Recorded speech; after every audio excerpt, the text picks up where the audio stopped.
Assalamualaikum warahmatullahi wabarakatuh dan selamat siang, salam sejahtera untuk kita semua. Perkenalkan, kami dari kelompok 4 Arsitektur Kota ingin mempresentasikan hasil kerja kami dengan judul Kriteria dan Dasar Pertimbangan Menetapkan Objek Konservasi. Sebelum kami mempresentasikan hasil kerja kami, perkenalkan kami dari kelompok 4, yaitu beranggotakan Yanti Komalsari, saya sendiri, Ikrom, Muhammad Ilham Anape, Muhammad Yusran, Nur Ifa Khair, Dinda Rizky Nabila, dan Abdul Halid Ilham. Baiklah, yang pertama kita akan membahas tentang latar belakang. Kebun Raya Bogor merupakan pusat konservasi tumbuhan dan salah satu lembaga botani terbesar atau bersejarah di Indonesia, yang juga dikenal dengan baik di dunia internasional. Peranannya dalam perkembangan ilmu botani tropika dan pertanian sangat berarti sebagaimana kebun raya besar dan tua lainnya.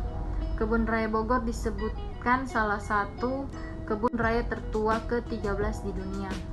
Di samping itu, kebun raya Bogor bertambah karena sejarah mencatat keterlibatannya sebagai pelopor pembangunan lembaga penting lainnya di Indonesia. Sebagai pusat konservasi, kebun raya Bogor ini mempunyai koleksi jenis-jenis tumbuhan, tanaman, serta pohon-pohon dari berbagai macam negara di dunia. Kebun Raya Bogor pun memiliki tujuan yang ingin dicapai, yaitu meningkatkan pemahaman dan apresiasi masyarakat terhadap tumbuhan dan lingkungannya, serta meningkatkan mutu pelayanan jasa dan informasi untuk kepuasan pengunjung, dan juga meningkatkan kerjasama dalam bidang penelitian, pendidikan, dan lingkungan pariwisata. Baik, pengertian konservasi adalah sebuah upaya pelestarian lingkungan, akan tetapi masih memperhatikan manfaat yang bisa didapatkan pada saat itu dengan cara tetap mempertahankan sebuah keberadaan setiap komponen-komponen lingkungan untuk pemanfaatan di masa yang akan datang. Konservasi arsitektur adalah penyelamatan suatu objek atau bangunan sebagai bentuk apresiasi pada perjalanan sejarah suatu bangsa, pendidikan dan pembangunan wawasan intelektual bangsa antar generasi.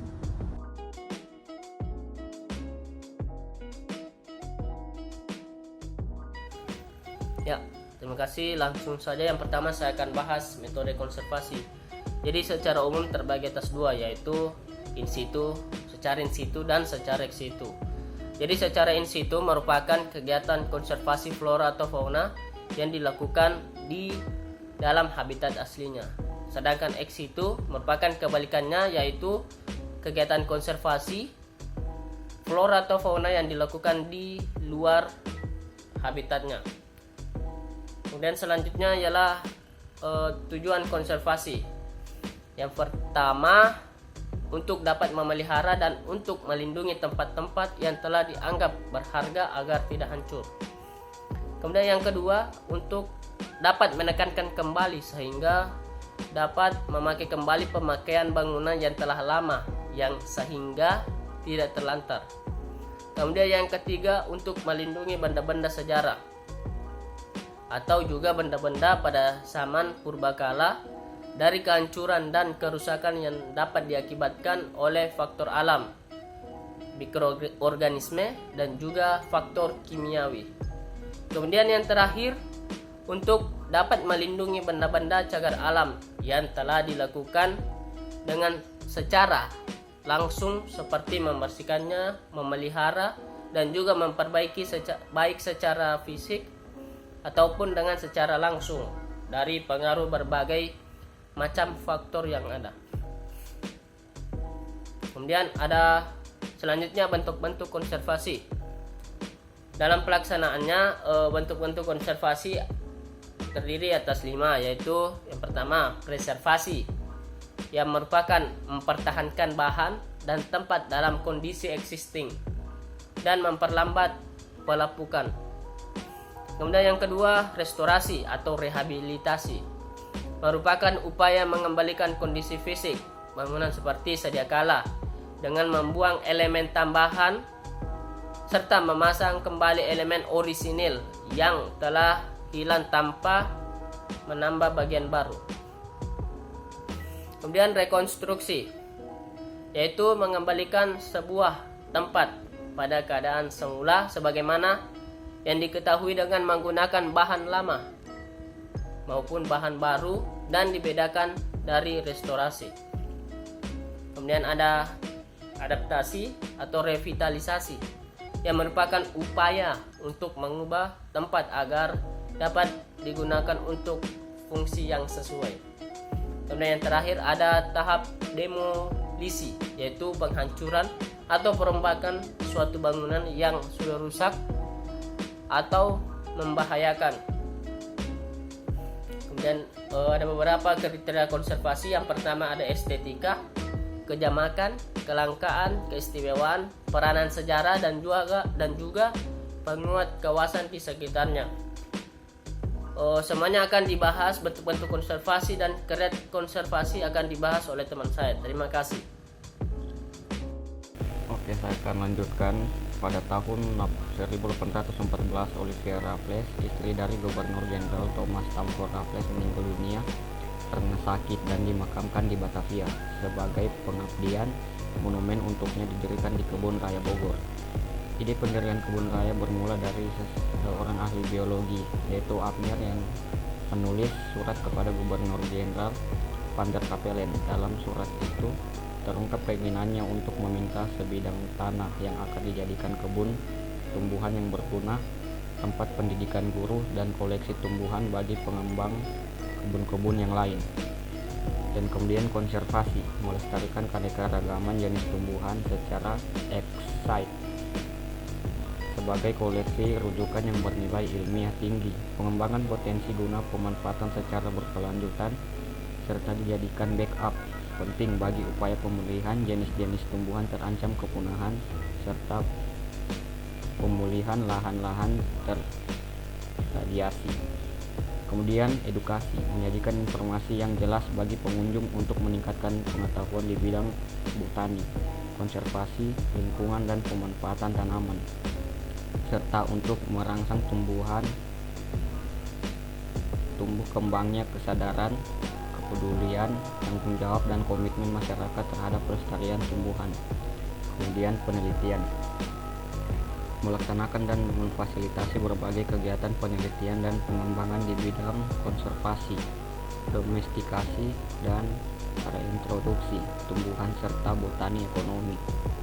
Kemudian wisata alam, menciptakan wisata alam yang memiliki muatan ilmu pengetahuan sekaligus juga menyegarkan dan inspiratif untuk mendukung kehidupan sosial kemasyarakatan yang lebih baik.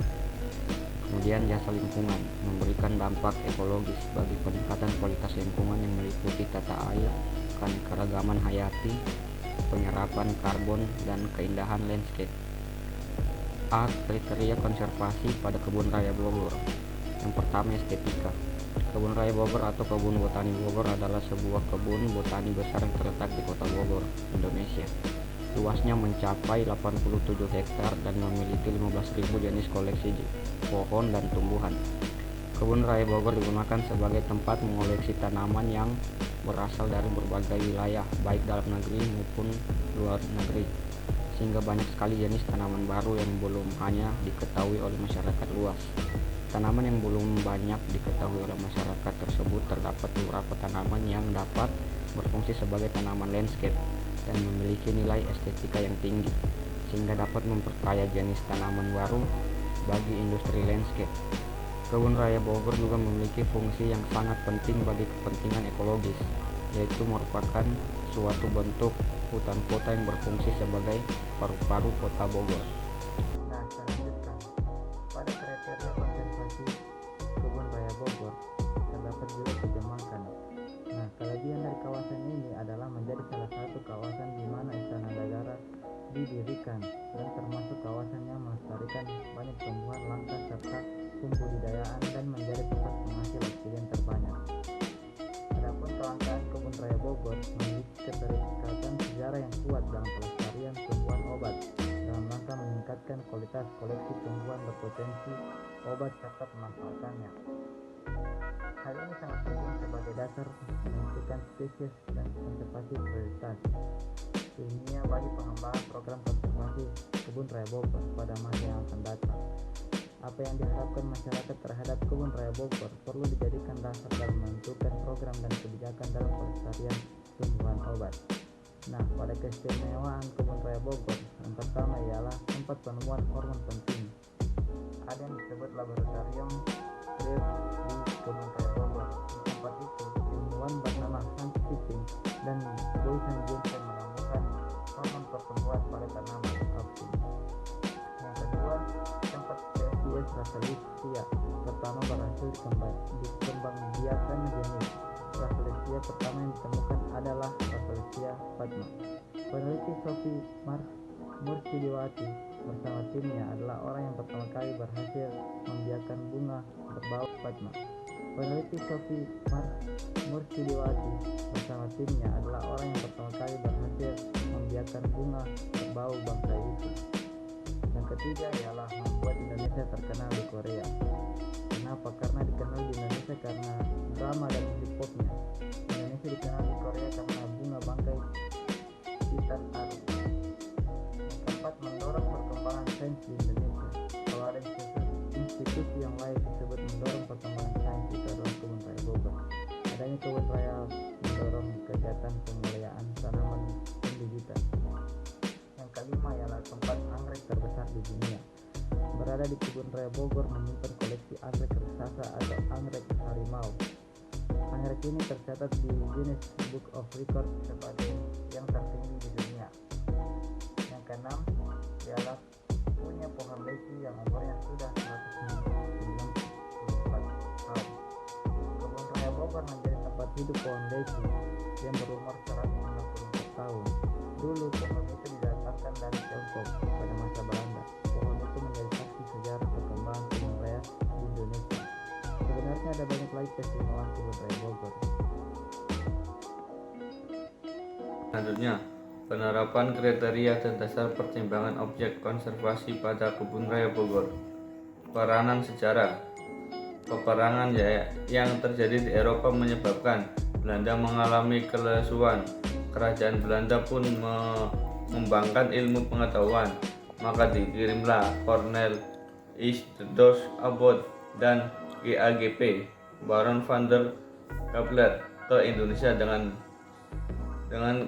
selaku penasihat berkebangsaan Jerman yang berpindah ke Belanda, yang kemudian pada tahun 1816 diangkat menjadi Direktur Pertanian, Seni dan Pendidikan untuk Pulau Jawa. Ini merupakan sebuah kerja keras di mana sebagian koleksi kebun raya Bogor harus ditanam ulang dan memindahkan beberapa pohon yang terlalu besar, memberi label merah untuk menandai tanggal penanaman yang masih dapat Anda lihat sekarang. Selama masa jabatannya, Desjman berhasil membawa ribuan spesies tumbuhan ke kebun raya Bogor dari perjalanan ke berbagai negara. Penguat kawasan di sekitarnya. Berikut beberapa objek wisata dekat kebun raya Bogor yang merupakan penguat kawasan kebun raya Bogor. Contoh 1. Museum Presiden, Museum Tanah dan Pertanian, Mall BTM Bogor, Museum Geologi, Wisata Kuliner Syakencana, Museum Nasional Sejarah Alam, Botani Square, sama Bogor Tour. Preservasi. Pada kebun raya Bogor, organisasi dan penekanan kegiatan ini menambah tugas dan fungsi yang diemban kebun raya Bogor. Lembaga ini dituntut dengan cara mengembangkan tanaman-tanaman langka tertentu dan terancam punah untuk dikembalikan ke habitatnya atau ke suatu tempat lain dan diperkenalkan kepada masyarakat dibudidayakan. Menghadapi perubahan ini, kebun raya Bogor telah melakukan langkah-langkah untuk mempersiapkan diri melakukan tugas dan fungsi baru. Antara lain telah dilakukan evaluasi kerja pada tahun 2001 untuk memperbaiki sistem manajemen, membuat perencanaan strategi, menata kelompok penelitian, menambah sarana dan prasarana, serta meningkatkan sumber daya manusia. Diharapkan dengan adanya perbaikan di segala bidang, KRB akan siap dan mampu menjalankan tugas dan fungsi yang baru secara maksimal. Restorasi atau rehabilitasi kebun raya Bogor. Contoh upaya restorasi pada saat tumbangnya pohon leci yang diyakini sebagai pohon legenda. Bagi pecinta kebun raya, sebagai informasi, bibit sang raksasa ditanam kurang lebih 6 tahun sejak KRB berdiri pada tahun 1817 menggunakan alat untuk mengecek kesehatan pohon. Dicek seberapa rapuh rutin setiap hari. Beruntung LIPI sempat melakukan pencangkokan pohon reci tersebut sehingga KRB ini masih memiliki pohon jenis serupa yang ditanam tak jauh dari lokasi pohon yang tumbang. Rekonstruksi. Contoh upaya rekonstruksi yaitu pada tahun 1970 bangunan monumen Lady Raffles. Rekonstruksi dilakukan karena bangunan yang telah tua diterjang angin pada tahun itu. Monumen Cinta Kebun Raya Bogor merupakan bukti kisah romantisme Gubernur Inggris di Pulau Jawa, yakni Sir Thomas Raffles, yang juga merupakan seorang inisiator terbentuknya Kebun Raya Bogor. Selanjutnya, revitalisasi. Contoh upaya revitalisasi pada Kebun Raya Bogor ialah revitalisasi Taman Akuatik. Taman ini merupakan taman yang ada sejak zaman Belanda, namun dari pihak pengelola merevitalisasi agar lebih menarik pengunjung. Taman akuatik merupakan taman yang khusus untuk tanaman-tanaman yang hidup di air seperti padi, teratai, dan lainnya. Terdapat juga 5 kolam besar lalu dihiasi dengan pohon pisbul menambah indah pemandangan. Setiap kolam menyimpan koleksi berbeda-beda. Ada koleksi tumbuhan air tergenang, tumbuhan tepi air, tumbuhan air terendam, tumbuhan air mengapung, dan koleksi tumbuhan air campuran. Selanjutnya, demolisi. Salah satu upaya demolisi atau penghancuran ialah penebangan pohon keropos. Upaya penebangan ini agar tidak membahayakan pengunjung yang datang di tempat ini. Namun sebelum ditebang atau dipangkas dilakukan proses pendeteksian, sehingga solusi terakhir ialah dilakukan penebangan pohon. Pusat Konservasi Tumbuhan atau KRBLIPI melakukan penebangan dan pemangkasan sejumlah pohon non-koleksi yang rawan dan keropos untuk mengantisipasi terjadinya pohon tumbang. Jadi kesimpulan dari makalah ini untuk mengetahui penerapan konservasi pada kawasan Kebun Raya Bogor. Kebun Raya Bogor merupakan bagian dari Samida atau hutan buatan atau taman buatan yang setidaknya telah ada pada pemerintahan Sri Baduga Maharaja atau Prabu Siliwangi pada tahun 1474 sampai 1513 dari Kerajaan Sunda sebagaimana tertulis dari dalam prasasti batu tulis. Kebun Raya Bogor ini sendiri terdapat beberapa bangunan historial dan wisata alam, dan beberapa dari kawasan ini telah menerapkan konservasi. Dan bukan hanya konservasi saja diterapkan, akan tetapi edukasi, penelitian, wisata alam, dan lain-lain diterapkan di Kebun Raya Bogor.